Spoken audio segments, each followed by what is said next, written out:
experience magsali din sa 3x3 overall? Well, really happy na I was able to, you know, join a league na of this caliber, diba? But for me, kung gusto ko talagang makasali ulit, you know, I have to live more time practicing, training with the team, and skill training din, saka yung mental side of it, you know, kasi feeling yung mental talaga sa laban eh.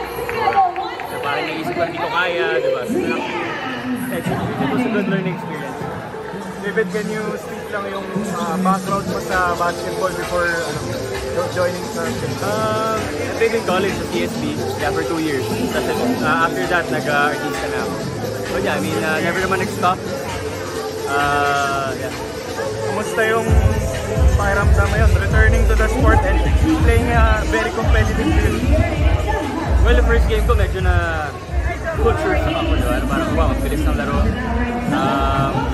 Saka yung skill level nila is, you know, like, different talaga from where I play, right? So, yeah, pero masaya, syempre, like, hindi naman ako masyado nagpukantang, I think, hopefully, diba? So definitely this would not be the last time na may definitely. I mean, ito naman yung pangarap ko. Talaga nagkataon na medyo at this point of my career in showbiz, medyo nagkakaroon na tayo ng time, diba, na being sa management ko, I want to do this, you know, pangarap ko naman talaga. Ano ba parang biggest difference in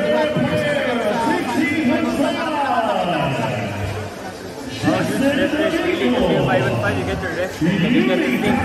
But parang choice mo, gusto mo ng fast pace or slow pace, diba? Dito, bilis talaga na laro.